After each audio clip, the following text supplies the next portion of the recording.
Jimmy Kimmel opened his November 2025 monologue with a question Donald Trump had spent months trying to push away. What would the public actually learn when the government released more of the Jeffrey Epstein files? Kimmel did not reveal a private confession, secret recording, or proof of criminal conduct by Trump. He focused on the president's shifting public position and the questions that remained unanswered. I was at home last night minding my own business. Boy, I really got up his ass. I mean, he posted about me last night. And let me tell you something. Donald Trump somehow has time to watch it. I have nothing to do with Jeffrey Epstein. And in fact, if you look at the DOJ, they announced, they released 3 million pages. It's like this is all they're supposed to be doing. And frankly, the DOJ, I think, should just say, we have other things to do, because that whole thing has turned out. I mean, other than Bill Clinton and, Bill Gates and lots of people that there are a lot of questions about it, but nothing on me. I spent time on Jeffrey Epstein's island. I didn't. I mean, he's a lightweight, this guy. He's a terrible, I think he's terrible. I thought he did a terrible job at the Grammys.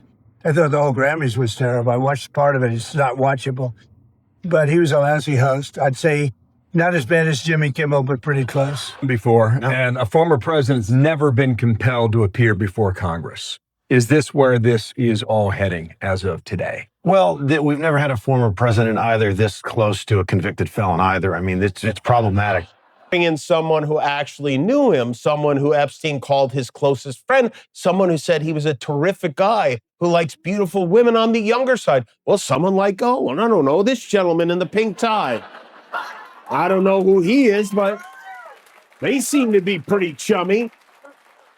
The Epstein case isn't the only high-profile sex crime in the news right now. The co-inventor of the Squatty Potty was arrested for allegedly purchasing child pornography, which who could have ever guessed that this man might possibly be a weirdo? I don't know. Congress had voted overwhelmingly to require the Justice Department to release additional Epstein-related material. Trump then announced that he had signed the legislation. In his public message, he said the files would expose Democrats and repeated his claim that the controversy was a political hoax designed to distract from his administration's achievements. That position sounded very different from the resistance that had surrounded the issue earlier. For months, Trump had criticized the attention given to the files and attacked members of his own movement who continued demanding disclosure. When congressional support became impossible to stop, he moved from dismissing the campaign to presenting himself as the person authorizing transparency.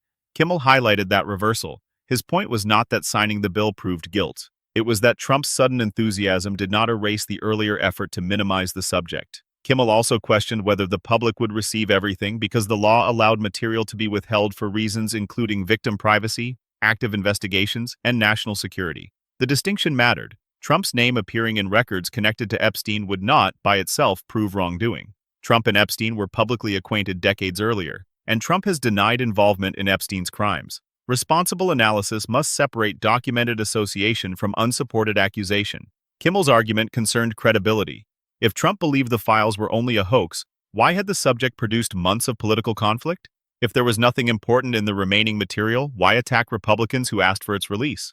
And if transparency was now the goal, why frame the disclosure mainly as a weapon against Democrats? Shortly after Kimmel's program aired, Trump responded on Truth Social. He did not answer those questions. Instead, he called Kimmel a man with no talent, attacked his television ratings, accused ABC of biased coverage, and demanded that the network get the bum off the air.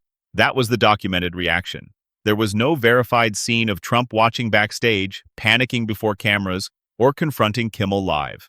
The response came through a public post, and its focus was the host, rather than the evidence or questions raised during the segment. The attack also continued a broader pattern.